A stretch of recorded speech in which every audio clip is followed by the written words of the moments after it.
Bonsoir à tous et chacun, il est 20h30, c'est l'heure de suivre votre émission hebdomadaire Le Rendez-vous. Pour ce numéro, nous avons le plaisir de recevoir pour la seconde fois l'ingénieur Raphaël Bolikango Ngwangolo, président national intérim du parti de l'unité nationale Puna, dont l'autorité morale est l'excellence Élisée Bokondoua, vice-ministre du budget. Il est aussi géographe aménageur. Voilà. Monsieur Raphaël, vous êtes là une fois de plus. Ça fait un bail, on ne vous sent pas, on ne vous voit pas. Vous étiez où? Vous faisiez quoi exactement qui serait nécessaire pour l'intérêt du peuple congolais? D'abord, je vous remercie de m'avoir donné encore cette opportunité dans la chaîne Antenne A. Oui, effectivement, j'étais un peu absent de la capitale qui est le miroir de la République démocratique du Congo, mais qui n'est pas le contenant de toute la République démocratique du Congo. Nous avons 26 provinces et il faut aussi aller s'enquérir de la situation au niveau de l'arrière-pays pour savoir dans quelles conditions politiques, sociales, administrative. Vous étiez où exactement et qu'est-ce que vous avez constaté à première vue là où vous étiez? J'ai fait une mission d'itinérance dans la province de la Mongala où j'ai parcouru tous les 3 territoires. Les territoires de l'Issala, qui a la ville et le territoire dans sa profondeur. Il y a aussi, j'ai été aussi au territoire de Bumba et enfin j'ai parcouru le territoire de Bongandanga. Votre déplacement ou visite dans ce coin du pays, dans cette partie de la RDC, s'inscrivait dans quelle optique, dans quel cadre? Je vous dis, nous sommes d'abord congolais et nous sommes opérateurs politiques. Nous devons, en ma qualité de président national ad intérim du Parti de l'Unité nationale, je devrais palper les réalités du terrain et la tension de notre parti dans cette province. Les élections de gouverneurs et vice-gouverneurs, ça est lié aussi en cette partie du pays. Si oui, quel était le constat que vous avez pu faire par rapport à l'organisation, les déroulements, ainsi de suite? Oui, le PUNA, Parti d'unité nationale, je dois vous rappeler que le PUNA, c'est le premier parti politique qui a été créé au niveau de l'Équateur, précisément au niveau de la province de la Mongala, et Alisala, qui est le chef-lieu de la province de la Mongala, et on ne pouvait pas s'en passer de l'avenir et du quotidien de cette population. Nous étions là en tant qu'opérateur politique engrangé. Nous avons essayé de conscientiser la population et même les grands électeurs, les députés provinciaux, à travers les médias et la communication avec la population, pour qu'ils votent en âme et conscience le gouverneur utile qui pourrait faire quelque chose pour cette province de la Mongala qui a des potentialités naturelles, des richesses innombrables, mais qui vit presque dans l'archaïque. Le parti avait aligné un candidat gouverneur ou vice-gouverneur? Je vous dirais directement que nous n'avons pas formellement un député provincial dans cette province, mais nous avons pignon sur roue. Malgré l'implantation depuis belle lurette du parti Puna en ce coin du pays, qu'est-ce que justifie cette réticence? Ça ne se comprend pas. Vous êtes influent là-bas, mais vous n'avez pas, ne fût-ce qu'un député provincial. C'est aussi à ce cas-là que vous faites allusion. Nous avons un député national qui a eu autant de voix, plus de 20 000 voix, mais il n'y a pas eu vraiment l'effet redondant au niveau de la députation provinciale. Et je vous dirais aussi qu'il y a eu ce problème de seuil.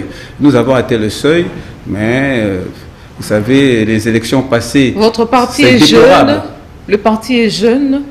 Non, je vous dis que le parti a été créé depuis 1960, mais il y a ces moult changements de régime qui nous fait toujours un éternel recommencement. Mais je vous dis que c'est depuis 2022 ici que j'ai pris les rênes d'assurer l'intérim du parti et de redorer son blason d'antan, ce que je suis en train de faire. Mais je vous promets que aux élections qui vont venir, je vous dis que vous allez sentir la réalité du Puna. Et j'étais sur place. Si j'ai bonne mémoire, vous avez fait près de 2 mois en ce coin de la République démocratique du Congo. Quels sont les exploits? Quels sont les efforts que vous avez pu déployer, vous personnellement, pour donner du succès, convaincre la population à travers votre parti politique qui est le Puna? Madame, nous n'avons ménagé aucun effort, mais je vous dis, j'ai été enthousiasmé dès mon atterrissage à l'aérodrome d'Elisala. La population est venue m'accueillir et la complicité entre les administrés et nous les administrateurs a payé.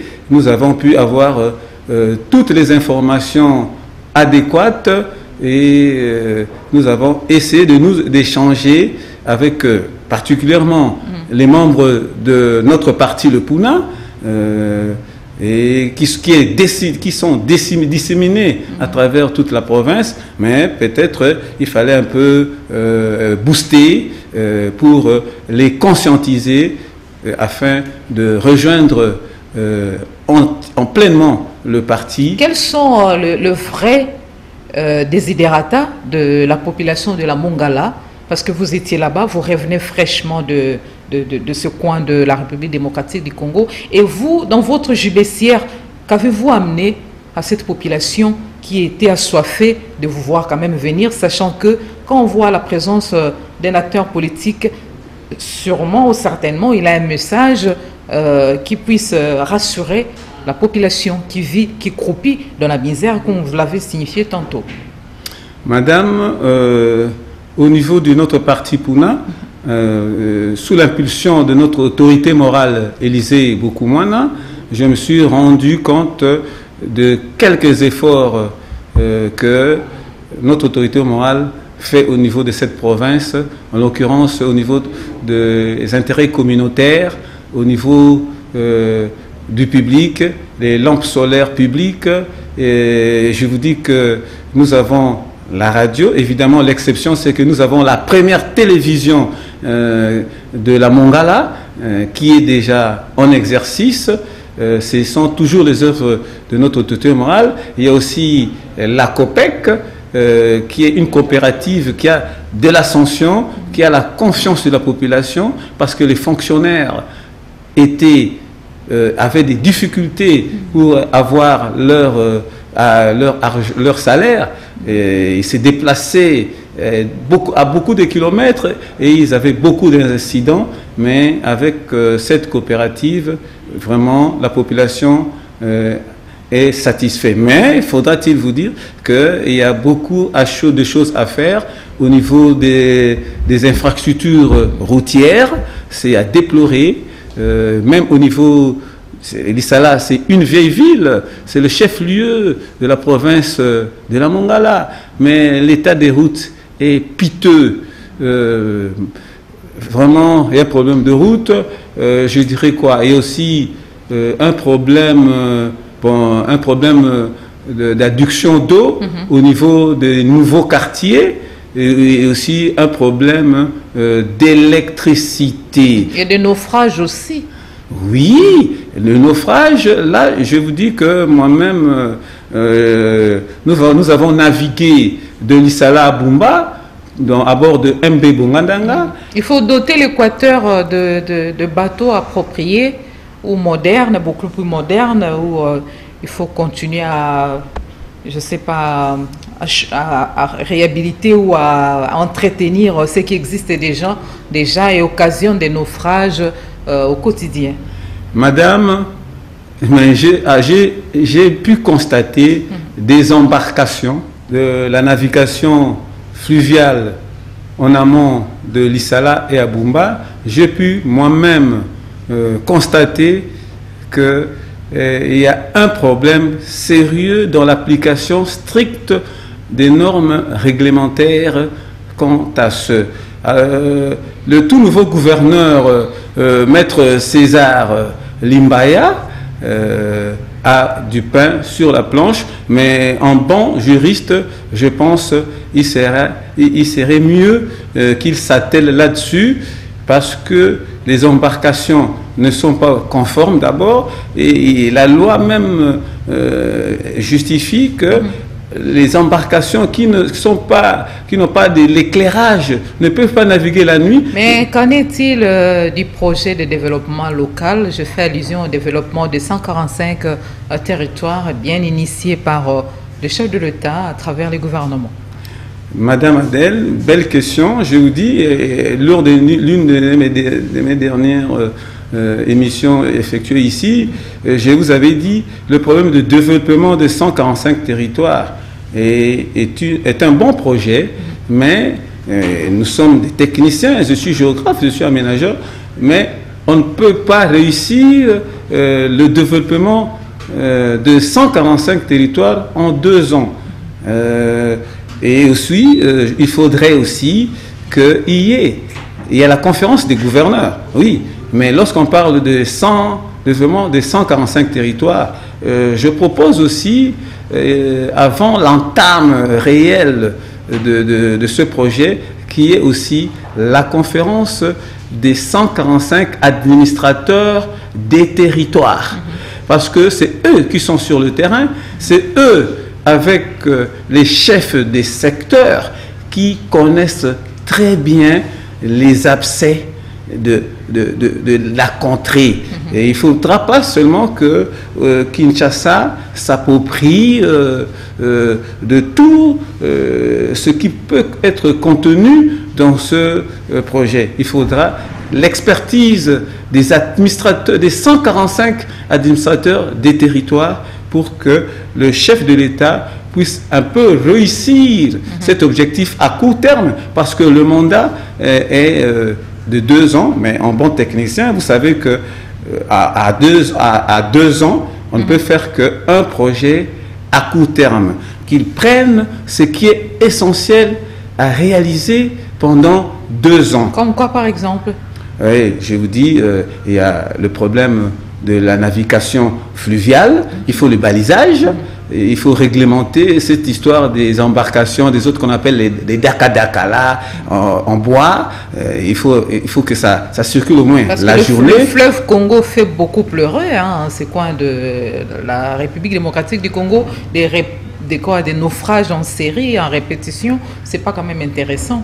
Mais justement, maman Adèle, il y a abondance de produits de première nécessité, mais il y a un problème de coulage, un problème d'approvisionnement de ces produits vers les centres urbains de consommation. La population de la province de la Mongala est active et productive, mais c'est un problème d'apporter ces produits vers Kinshasa, et qui pose problème. Et je vous dirais même, je me suis rendu compte avec cette flambée de la boisson qu'on appelle Aguené.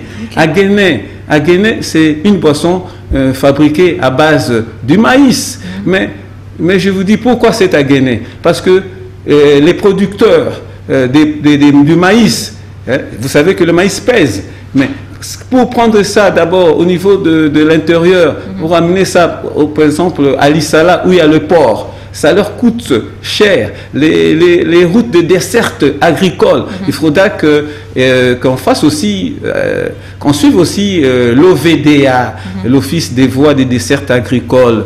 Et il ne fait pas vraiment bien son travail. Et ils doivent permettre que les ruraux viennent avec leurs produits au niveau des ports, ça c'est de 1, et puis il faut aussi qu'il y ait des embarcations, il faut que l'État ait encore au Traco, je me rappelle, au Traco, au Natra, Donc, il faut qu'il y ait des bateaux de l'État. Lorsque nous étions jeunes, il y avait des passoires, des kaoukala qui étaient chargés de prendre les marchandises et de les acheminer vers Kinshasa. C'est vraiment la difficulté et ça rend les gens pauvres parce que quand ils font les Guinée, ils vendent ça à 60 000, 70 000 francs, Monsieur 25 litres. Alors c'est la perte.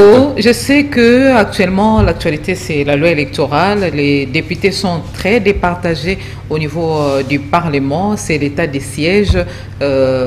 Plus d'un Congolais à l'est de la RDC demande assez qu'on puisse mettre fin à l'existence de cet état de siège. Mais je veux qu'on puisse faire un exercice, aider la population à comprendre les richesses de notre pays et par où commencer pour qu'il y ait du succès dans l'optique de satisfaire la population.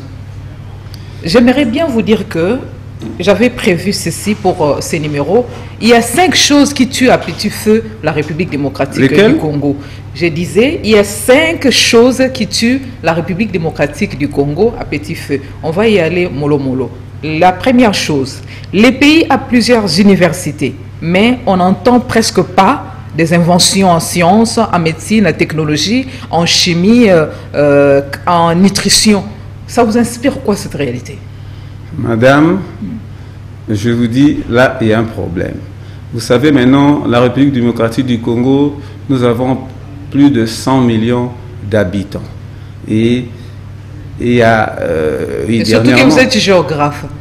Ouais, et il y a dernièrement le ministre de l'enseignement supérieur universitaire, technique, qui a un peu essayé de faire un reménage par rapport à cette prolifération des universités et instituts supérieurs, mais il y a un problème de matériel approprié au niveau des universités. Vous voyez, tout le monde est ici à Kinshasa et au niveau de l'intérieur, je viens de là, il y a un problème d'enseignants. Le nombre de diplômés augmente chaque année, mais aucune invention. Là aussi, il y a un problème aussi, il faut... à l'époque, il y avait cycle d'orientation. À l'université, quand nous étions encore là, on nous parle d'orientation universitaire aussi. Mais je vous dis aujourd'hui, j'ai remarqué ça même là-bas, au niveau de la Mongala, tout le monde veut faire le droit, tout le monde veut faire les sciences politiques administratives. Bon, les sciences médicales, ça va encore. Mais je vous dis, il faut qu'il y ait des universités tendant vers la formation en art et métier. Beaucoup de juristes qui sont là-bas, beaucoup de politologues, mais ce n'est pas ça. Il faut les techniciens, les techniques appliquées. Il nous faut des spécialistes en menuiserie, en charpenterie. Pour vous compléter, Monsieur Bolikango, pour vous compléter, y a-t-il pas de diplômés d'universités ou universitaires qui peuvent chaque année inventer une nouvelle source d'énergie, un nouveau médicament par exemple, une nouvelle recette, un nouveau plan de construction de maisons, une invention de véhicules ou de téléphones? Qu'est-ce qui empêche tout ça en République démocratique du Congo? Ça fait partie du développement. Maman Adèle, nous avons ici en RDC beaucoup de génies. Si j'ai bonne mémoire, nous avons vu au niveau de l'ISTA, il y a beaucoup de génies qui ont des créativités, mais on ne recourt pas à leur expertise. Alors là, c'est un problème du ministère de recherche scientifique. Il faudra que le budget du ministère de recherche scientifique soit un peu consistant pour essayer d'avantager ces génies, parce qu'ils ne sont pas à court d'idées, mais ils ne sont pas appuyés. Vous en savez quelque chose. C'est ça le problème. Tout le monde veut tendre sur les histoires comme les droits. Voilà, il y a des avocats maintenant qui peinent, hein, les politicologues qui peinent. Il n'y a pas de boulot pour ça. Espérons que les experts... Il faut orienter les étudiants vers les besoins de la République démocratique du Congo. Nous avons besoin des agronomes. Il y a moins d'agronomes, il n'y a pas de formation appropriée pour les agronomes. S'il faut parler seulement de Bengamisa, de Mondongo, peut-être ici à l'Unikine, mais il faudra qu'il y ait des facultés d'agronomie, de pêche, d'élevage, de construction. Voilà. C'est ça qu'il faut pour en RDC. Nous allons avancer. Il faut diminuer, voilà. Il faut diminuer les étudiants qui atomisent les facultés de droit pour rien après les études. C'est pas ça. Moi, je préfère être agronome parce que en étant agronome, je veux planter, je veux faire l'élevage, donc je ne manquerai pas d'argent. Mais M. Bonikango, je vous ai dit que dans cette émission, on va parler des 5 choses qui tuent à petit feu la République démocratique du Congo. C'était la première chose. La deuxième chose, le pays regorge des minéraux les plus enviés de la planète, mais plus de 50% de la population ne connaît rien sur ces minéraux qui font de leur pays un scandale géographique. Ça vous inspire quoi? Madame, en ma qualité d'abord de géographe, il faudra qu'il y ait aussi beaucoup de géographes. Et il y a déficit des géographes de formation. Moi, j'ai terminé à l'UPEN. Il y a un problème de géographe. Allez un peu dans les instituts secondaires ici. Vous allez voir, celui qui donne cours de géographie, c'est un historien, c'est quelqu'un qui a fait autre chose. Qu'est-ce qui favorise tout ça? Mais quand je vous dis, il faut orienter les jeunes Congolais vers les domaines qu'il faut. Parce que s'il y a beaucoup de géographes, il y aura les leçons élémentaires où le peuple, le jeune Congolais va commencer au niveau de l'école primaire, savoir, oui, qu'est-ce que les diamants, qu'est-ce que le cuivre, et ça va leur pousser vers la prise de connaissance de nos matières précieuses et aussi cette histoire d'exportation extractive de nos matières sans les... Des fois, dans les réseaux sociaux, on ne parle même pas de ça.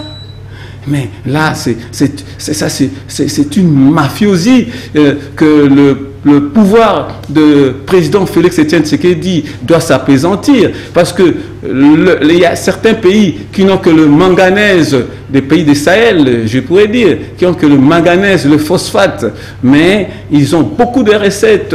Le Rwanda qui n'a presque pas des matières premières devient même exportateur de diamants, de tout ça là. Et nous, qu'est-ce qu'il y a cette mafia de coltan?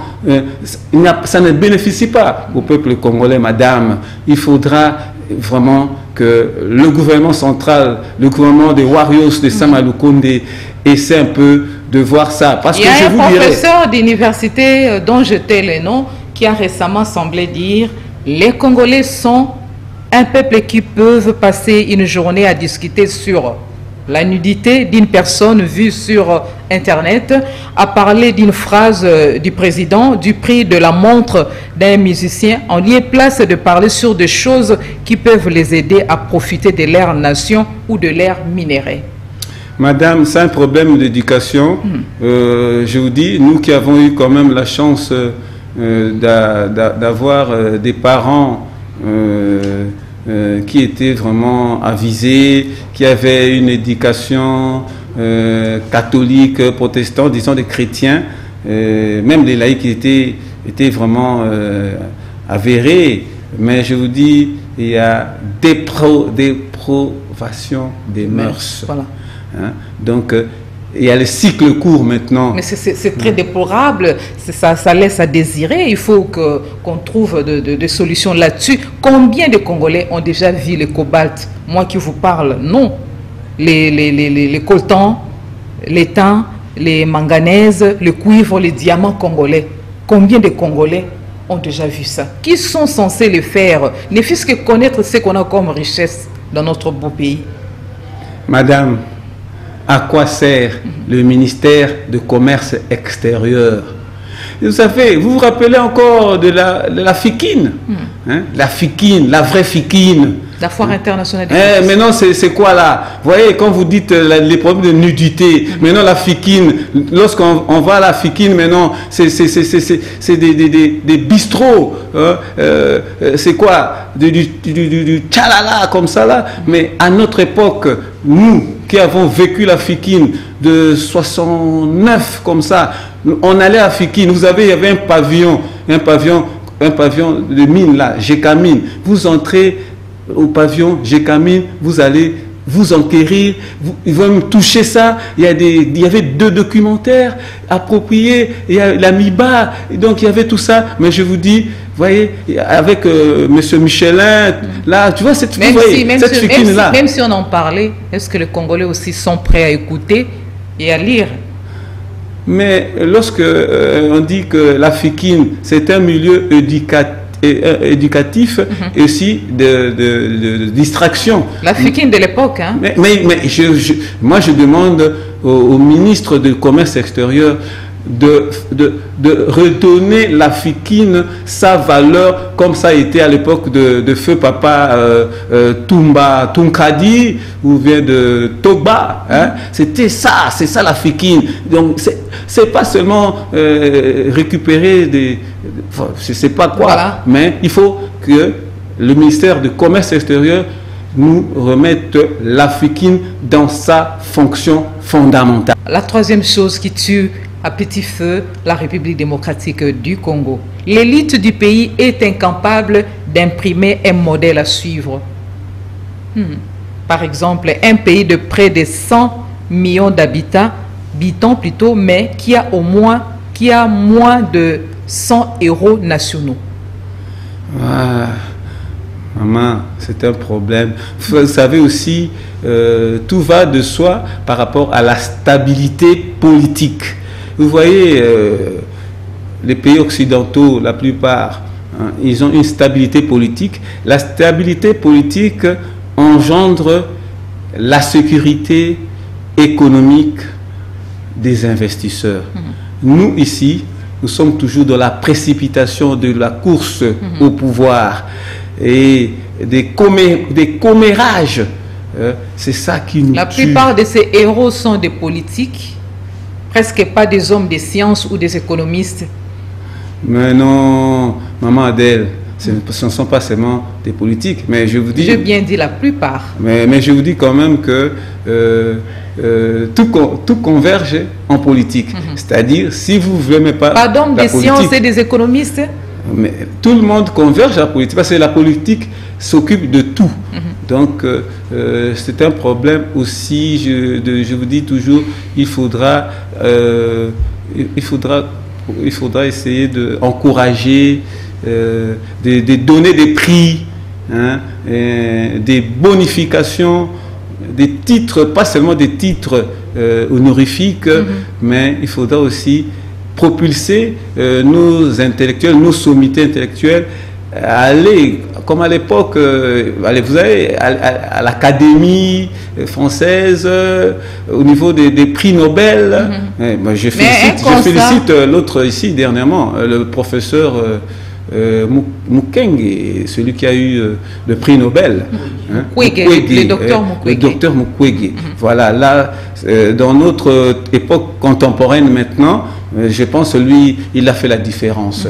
Après dans le souci de ressortir à ce qui tue à petit feu la République démocratique du Congo, notre beau pays, la RDC a peu de stars en économie, en médecine, en économie monétaire, en agriculture ou en pêche.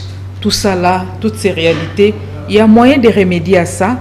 Ça ne devait pas constituer une priorité pour ces gouvernements, si? Madame, je vous dirais, nous n'avons pas les infrastructures ou bien les conditions adéquates ici pour permettre des recherches. Je rappelle, peu de stars en technologie, en médecine, en économie monétaire, en agriculture ou en pêche. Madame, ce que j'allais dire, et je poursuis, que nous les avons, mais il y a fuite de nos intellectuels vers l'extérieur. Nous avons les Congolais, Mais si vous allez au niveau de l'extérieur, ce sont ces Congolais qui ont changé de nationalité, mais qui sont d'origine congolaise, mais qui font l'affaire des autres pays. Il faut rappeler cette diaspora. Ah, mais évidemment, il faut appeler cette belle diaspora. Et il ne faut pas appeler les diasporas, bon, excusez-moi, de ceux qui sont partis faire les Kobe Talibanga. Il faut appeler les diasporas intellectuelles. Il doit faire tout ça. Il faut les rappeler. Il faut rappeler ces gens, les conscientiser que revenez à vos origines. C'est un grand devoir. Il faut de les sélectionner. Congolais. Il ne faut pas prendre n'importe quelle diaspora. Il faut les sélectionner, madame. C'est un grand devoir, un exercice à faire par l'État congolais. Il faut que le gouvernement central, la présidence de la République envoie des vrais émissaires pour détecter les vraies têtes qui font l'affaire des Occidentaux et les baratiner, s'il faut le dire, pour qu'ils reviennent faire un peu de sursaut d'orgueil pour remonter la valeur intrinsèque de notre République démocratique du Congo. Selon mes recherches toujours, parce que je voulais bien que cette émission, ces numéros, soit une émission innovatrice où on innove, on essaie un peu d'innover, de relever ce qui tue à petit feu la République démocratique du Congo. C'était à 5. Et la quatrième chose, c'est la négligence de la dignité humaine et de l'honneur. Ça vous inspire quoi? Oh là là, mais ça c'est monnaie courante, hein. Ça, c'est monnaie courante, madame. Que dirais-je de cette dépravation des mœurs? Les parents, les enfants, tout le monde va dans les mondanités, excédentaires. On oublie la voie de la raison. On veut du spectacle, l'argent facile. Pour rester dans la politique, merci. Tout ce que vous venez d'énumérer là, c'est bien beau. Il est difficile d'apprendre qu'une autorité a démissionné pour défendre son honneur ou sa personnalité. Les gens s'accrochent au poste même si on les humilie en public, même si ils étaient victimes d'un scandale. J'y suis, je reste. Heureusement, le ridicule ne tue pas. Madame, il faudra encore remoraliser le peuple congolais. Ne tue pas au Congo, parce qu'ailleurs ça s'est fait. Il y a des ministres qui démissionnent en France, aux États-Unis, en Grande-Bretagne, ainsi de suite. Exceptionnellement au Congo, les ridicules ne tuent pas. Madame, c'est un problème de culture. C'est un problème de culture. Ici, c'est un problème d'avarice, un problème d'avarice, un problème de gloutonnerie. C'est ça qui nous tue. Nous perdons la culture de l'excellence. Vraiment un problème de pédagogie, au niveau de l'éducation maternelle, primaire, secondaire, et aussi il faut mettre aussi les fonctionnaires, les éducateurs dans de belles conditions. Monsieur Boulikango, exceptionnellement, l'ancien Premier ministre, c'est à l'époque de Mobutu Lunda Boulou qui avait démissionné parce que Mobutu l'avait humilié. Mais ça c'est vraiment un exemple. Oui, mais je vous dis, les exemples ne sont pas légion. Il y a Lunda Boulou, il y a peut-être Koudoura Kassongo. Et tant de Kabila aussi. Oui, le professeur Matungulu, que le président Félix a dû récupérer. Il est maintenant, il fait notre honneur au niveau des institutions, des organismes internationaux. Donc, au niveau de la Banque mondiale, il est apprécié.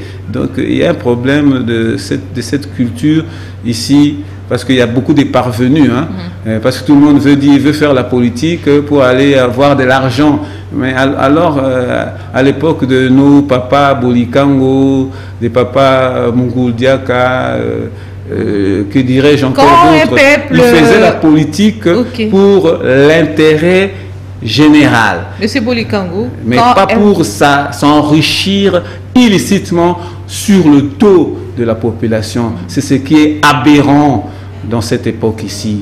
Il faudra que, je pense que notre frère, le président Félix Tshisekedi, qui est de notre génération, il connaît de quoi j'en parle.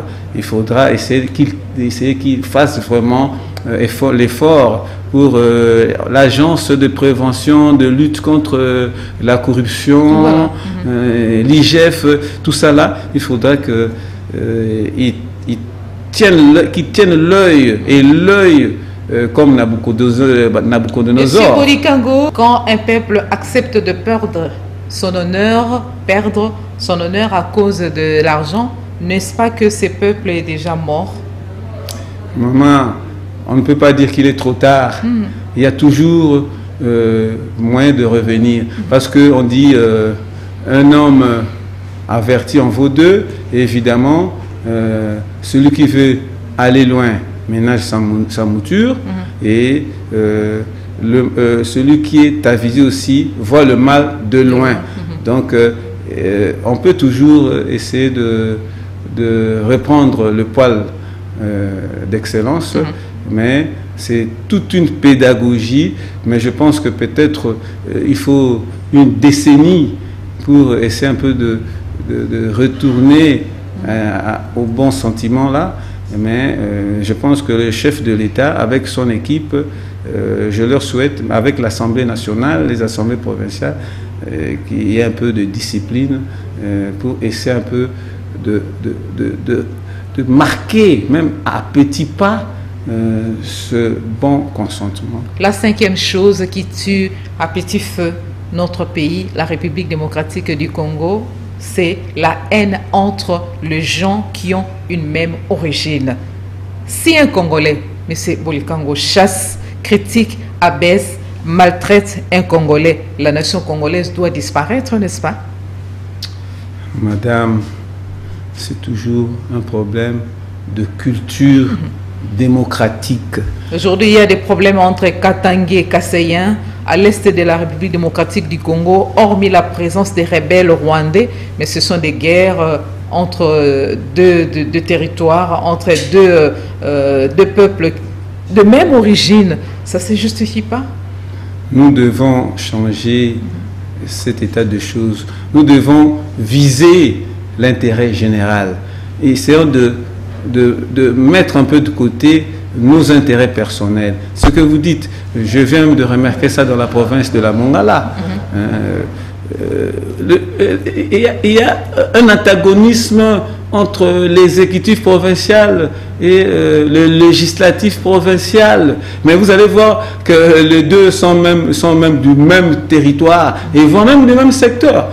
Mais ils s'empoignent, pour des intérêts mesquins au détriment de la population. Et demain, lorsqu'ils ne seront plus dans leur mandat, ils vont encore revenir auprès de la population. Quand les Rwandais ont mis de côté ce qui les divisait, ils ont maintenant un satellite. Actuellement, le Rwanda peut même nourrir la République démocratique du Congo, comme l'Angola semble le faire déjà. Madame, là aussi je me pose une question. Le Rwanda n'a que 2 tribus. On parle de Hutu et de Tutsi, je ne sais pas. Le Banyarwanda, je ne comprends pas là-bas, mais là, il y a 2 tribus. Bon, nous, on en a 450 tribus. Est-ce que le mal du Congolais, c'est d'avoir 450 tribus? Mais Dieu nous a fait... Mais l'Angola nourrit le Congolais, les Angolais. L'Angola nourrit la République démocratique du Congo.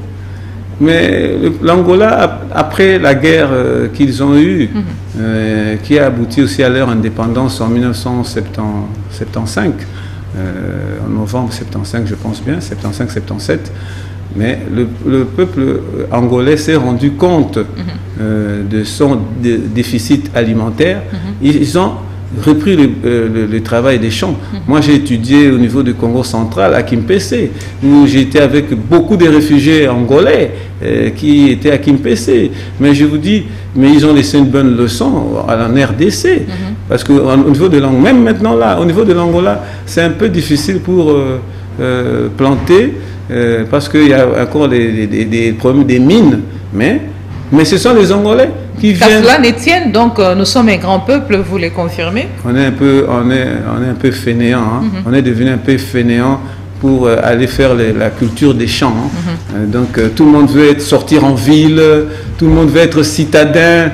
Mais nous, maintenant, les citadins, nous voulons rentrer dans le milieu rural. Voilà. Parce que nous, maintenant, nous devons faire l'exode urbain. J'appelle tous les citadins, la majorité de mes frères quinois, que nous animons l'exode urbain pour que les amis qui sont au niveau du milieu rural ne viennent pas souffrir ici, être quémandeurs à tout bout de champ ici à Kinshasa, alors que je vous dis, je viens de là. Voilà. La bonne vie est au niveau de l'intérieur du pays. Pour ceux qui nous suivent maintenant, c'était une émission qu'on a scindée à 3. Vous allez les comprendre. Peut-être vous ne comprenez pas le début de l'émission. Nous avons M. Bolikango essayé de faire la restitution de son déplacement à la Mongala. Et puis on a essayé de parler de 5 choses qui tuent à petit feu notre beau pays qui est la République démocratique du Congo. Nous allons chuter par les sujets quotidiens, ce qui se raconte dans les lèvres de plus d'un Congolais. La loi électorale, ça divise au Parlement, on ne sait pas on va où. Les G13 fustigent cette loi. Il y a les opposants qui veulent qu'il y ait un débat hors les institutions. Nous tournons autour de ça et il n'y a pas d'évolution. Vous croyez à la tenue des élections dans le délai et à quand l'adoption de cette loi électorale, s'il faut estimer selon vous? Répondez brièvement à ces questions parce que nous tendons vers la chute de cette émission. Madame Adèle, dans une de mes prestations antérieures, je vous ai dit que l'Assemblée nationale est la cause de retard des élections. L'objectif est clair. Il faut passer à l'essentiel. Chers honorables députés nationaux, passer à l'essentiel. C'est pas fait à dessein? Mais je vous dis, c'est à dessein. Je vous ai rappelé la fois dernière. Pourquoi maintenant il y a un remue-ménage au niveau de la feuille de route et du calendrier des élections? Vous voyez ce qui a tardé depuis Malonda, l'élection de Malonda. Mais la CENI a déjà publié sa feuille de route. Mais aussi, il y a aussi, là maintenant c'est encore, ça c'est un premier pas. Le deuxième handicap, c'est là, l'écart entre Mabunda et Mbosso. Vous voyez, maintenant, c'est un retard aussi. Au lieu de passer à l'essentiel, je demanderai au président de l'Assemblée nationale, Papa Mbosso, au bureau de l'Assemblée nationale, de passer à l'essentiel. Il ne faut pas... La loi de la majorité, moi j'appuie la loi de la majorité. Une année du gouvernement... appliquons la loi de la majorité. Une année du gouvernement, Sam Alokonde, il y a quand même... le bilan est un peu mitigé. Il a reconnu qu'il y a des défis à relever. Ainsi de suite. L'état des sièges fustigé, surtout par plus d'un ressortissant de ce coin de la République démocratique du Congo. Il y a beaucoup à faire. Maman Adèle, ce problème de l'Est, je suis congolais, mais je n'ai jamais compris cette histoire de l'Est. À entendre les propos de l'ancien Premier ministre Papa King Wadondo, à entendre les propos... Ce sont des conflits économico-politiques. De Vital Kamerhe sur l'Est. Mais je vous dis, on dit toujours que c'est un problème, un agenda caché. Vraiment, madame, je ne vais pas m'attarder là-dessus parce que ça me fait mal à la tête. Parce que je ne veux pas entrer dans cette histoire-là avec des informations non concordantes. Ça bouillonne aussi au niveau de la Cour constitutionnelle. Il y a une nouvelle figure. Il est le bienvenu pour d'aucuns, mais on les fustige aussi le départ de celui qui était là. On sait qu'il a brillé au cours du procès qui a condamné Vital Kamerhe par le verdict, ainsi de suite. Et voilà, du coup, il quitte ses fonctions en cascade. Il est remplacé. On ne sait pas quelle suite lui sera réservée. On voit Vital Kamerhe qui est prêt à être blanchi, ainsi de suite. Où va le pays? Il y aura les élections en 2023, voire réunir toutes ces réalités. Ça complique la population. Au niveau de la population, maintenant, ce sont des points d'interrogation. Et on ne sait pas quand les réponses à ces différentes questions ou préoccupations. Madame Adèle, au niveau des juridictions, je ne veux pas être à côté de la plaque. tout ce que je sais d'abord, il y a l'inamovibilité, l'indépendance et la compétence des juristes à ce point-là. Et c'est comme je dirais au niveau de l'Assemblée nationale, au niveau même de l'appareil judiciaire. Ce qu'il faut seulement, madame, c'est d'appliquer strictement les textes en vigueur, que ce soit au niveau de la Cour constitutionnelle. Mais les textes sont là, qui portent organisation et fonctionnement. Toutes les dispositions sont dans la loi qui a concouru à la mise en place de la Cour constitutionnelle. Grand merci, une fois de plus, d'avoir répondu à l'invitation de l'émission Les Rendez-vous. Cette émission, vous pouvez la retrouver en rediffusion demain à 12h30 heure de Kinshasa. Bonne suite de programme sur votre chaîne.